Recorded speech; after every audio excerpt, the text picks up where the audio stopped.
E a gente vai falar sobre uma excelente notícia que pinta para o Flamengo, muita grana. Essa história de estádio próprio vai sair do papel. Vai demorar, é claro, não é da noite para o dia, nem do dia para a noite. Gente, com todo respeito, o Bruno Spindel está coberto de razão. E esse assunto mostra como o futebol brasileiro, não é nada unido, muito pelo contrário.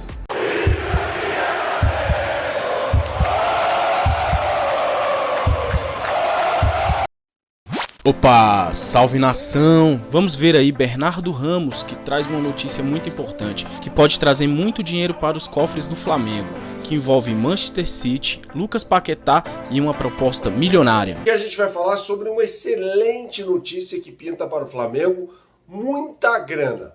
De acordo com o The Athletic da Inglaterra, que é uma referência em futebol inglês, né? A referência máxima que tem. Os caras são muito sérios, né? E escreveram lá uma matéria falando sobre o Manchester City e o West Ham, que o Manchester City está preparando para esta janela de meio de ano no futebol mundial, né?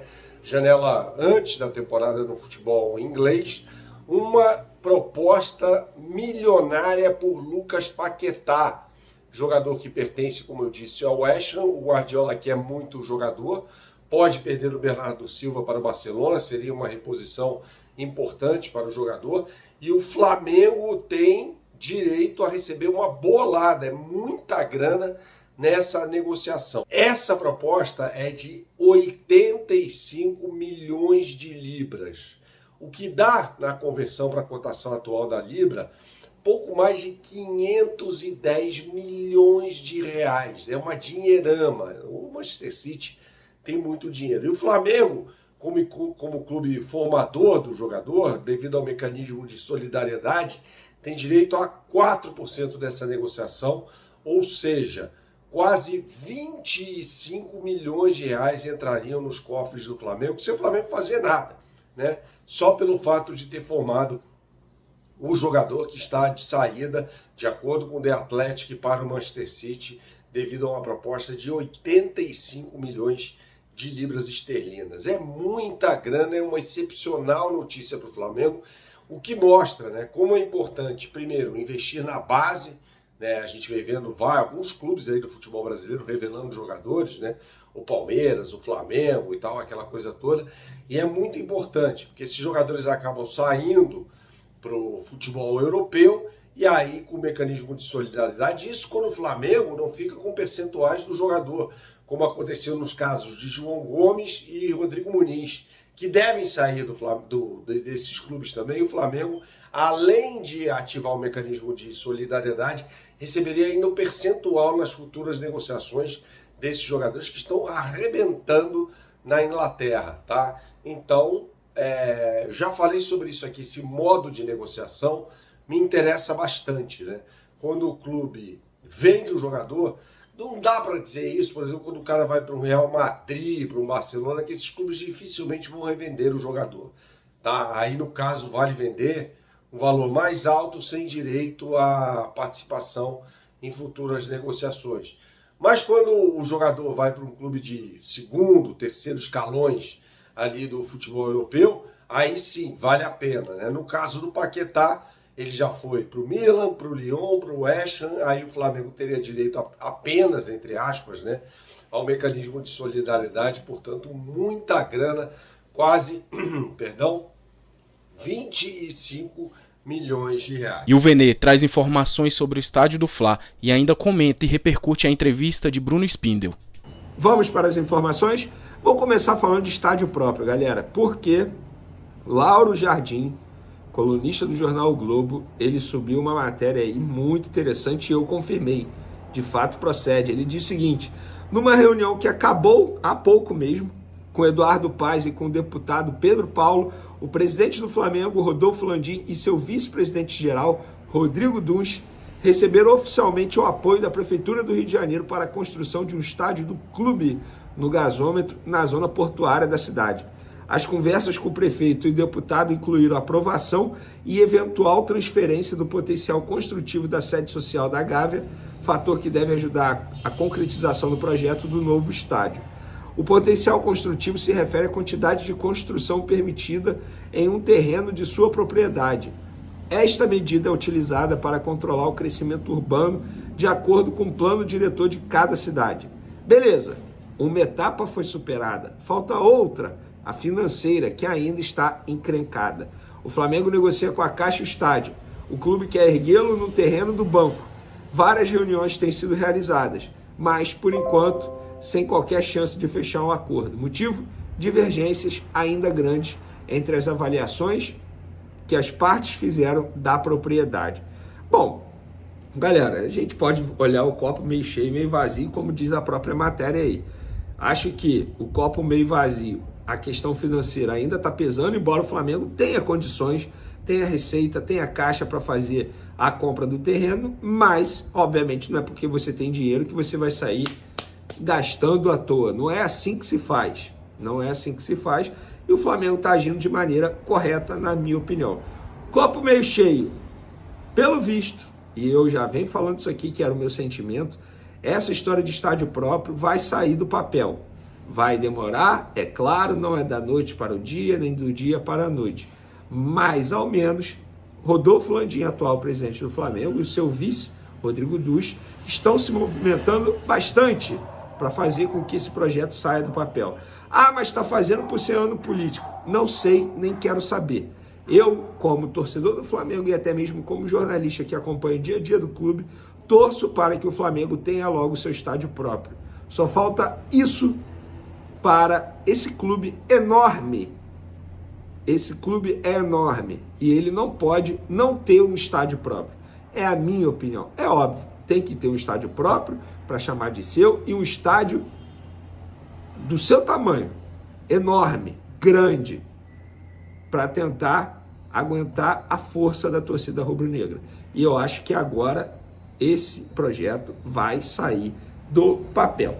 Mudando de assunto, hoje teve entrevista coletiva do Carlinhos, vai usar o número 22 no Flamengo, tá bom? Fica aí a curiosidade para quem gosta de saber de número. E após a entrevista do Carlinhos, que foi boa, ele foi sincero, falou que Nova Iguaçu é passado, que o pai dele falou para ele assim, cara, você vai jogar no time do Zico. Isso é sensacional, tá? Só para vocês terem noção do que é o Zico, o que representa o Zico. Óbvio, vocês têm noção, mas não custa nada a gente lembrar.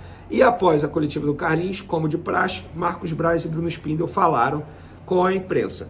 Em uma dessas declarações, o Bruno Spindel, ele pediu a palavra e ele falou o seguinte: desculpa se eu for redundante, são cerca de 80 jogos no ano. É humanamente impossível para qualquer atleta jogar 80 jogos no seu mais alto nível de rendimento, quiçá sem se lesionar. Se você o colocar nos 80 jogos, o risco de o atleta se lesionar é enorme. Com todos os recursos que o Marcos Braz colocou, é o que vai ser em relação ao calendário. O Flamengo criou um elenco robusto para disputar todas as competições. Você tem clube com folha salarial similares ou até maiores em relação ao do Flamengo. Não é só o recurso financeiro que traz a competitividade, mas é um indicador. Você tem os 9 jogos da Copa América em que o Flamengo vai ser desfalcado. Essa escolha de priorizar a Copa do Brasil, quem fez foi a CBF, acho que a CBF fez uma escolha comercial. Ela deve lucrar 200, 300 milhões. É uma dedução. Do ponto de vista esportivo, não faz sentido você tirar todos os atletas de seleção, que devem ser 40 no Brasileiro, e desprestigiar o campeonato. É a última vez que vamos tocar nesse assunto antes de o campeonato começar. Mas a CBF rompeu um princípio que ela tinha da isonomia quando fez essa escolha. O Campeonato Brasileiro não tem isonomia esportiva. Ele é mais difícil e desequilibrado para os clubes que têm atletas convocados. Gente, com todo respeito, o Bruno Spindel está coberto de razão. E esse assunto mostra como o futebol brasileiro não é nada unido, muito pelo contrário. Porque todos os clubes da Série A, por que eles não reclamaram? Foram apenas alguns que foram à CBF pedir a paralisação do Campeonato Brasileiro durante a Copa América. Vocês sabem por quê? Ninguém fala, mas eu vou falar. Porque o time que não vai ter nenhum convocado quer tirar proveito do Flamengo, por exemplo, que vai ter meio time titular convocado para a seleção de Copa América. É por isso. É um olhando para o seu próprio nariz, para o seu próprio umbigo. Ninguém está afim de valorizar ou melhorar o produto futebol brasileiro. Os clubes, ou melhor, quem representa esses clubes, eles só querem tirar proveito da situação. E é isso. Se a gente for parar e analisar, olha quantos clubes foram lá na CBF reclamar, pedir a paralisação do brasileiro durante a Copa América. Alguns. Aqui no Rio de Janeiro, vários foram. Confesso que eu não lembro se foram os 4 grandes. Mas eu sei que Flamengo, Vasco e Fluminense foram. Não lembro se o Botafogo foi, então eu não quero ser injusto aqui. Mas alguns foram. Quando, na verdade, era para todos irem. E é isso. Quem tem o melhor elenco é prejudicado no Campeonato Brasileiro. O Bruno Spindel está coberto de razão. Coberto, e está certo. E essa resposta veio porque teve uma jornalista que perguntou ao Marcos Braz sobre a declaração do Tite, dizendo que ia conversar com a diretoria para entender qual é a prioridade, dando a entender que poderia poupar agora no Campeonato Brasileiro.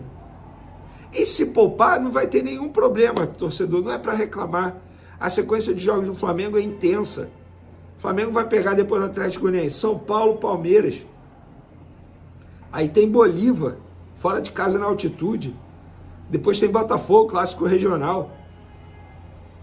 É óbvio, vai chegar um determinado momento que o jogador vai ter que ser poupado. Foi o que o Bruno Spindel acabou de falar. E ele, nessa declaração, ele ainda explicou que contra o Nova Iguaçu, no jogo de ida da final do Campeonato Carioca, foi o jogo que os atletas mais se desgastaram fisicamente. Segundo ele, vários jogadores bateram recordes de distância percorrida, velocidade, enfim. Foi um desgaste físico muito grande. Onde eu quero chegar? Que o futebol brasileiro não é unido nem um pouco. É cada um olhando para o seu próprio umbigo, para o seu próprio nariz. E nós, torcedores, jornalistas, nós vamos ver um Campeonato Brasileiro durante 9 rodadas prejudicado, nível técnico abaixo. Por quê? Porque os jogadores de seleção estarão em suas respectivas seleções durante a Copa América. Para finalizar nosso vídeo, Gerson está totalmente liberado pelos médicos do Flamengo para poder voltar a jogar. Uma baita notícia, estamos no dia 12 de abril. Óbvio, ele de repente vai ter que fazer um trabalho físico para se aprimorar. Não tenho informação se vai viajar para Goiânia para o jogo contra o Atlético Goianiense nesse domingo pelo Campeonato Brasileiro. Não tenho essa informação, mas a boa informação é ele está liberado pela equipe médica. Está recuperado, treinando normalmente. Agora depende do Tite escalar ou não. E eu estou na dúvida, onde o Tite vai colocar o Gerson? Vai brigar por posição com o De La Cruz de segundo volante? Hoje o De La Cruz, na minha opinião, é titular absoluto. Eu colocaria o Gerson para brigar por posição na ponta direita com o Luiz Araújo. Com o De La Cruz ali, não vai ter vaga para o Gerson, não. Não sei o que vocês pensam, quero saber, podem comentar à vontade. Valeu, galera, um beijo, forte abraço e fui!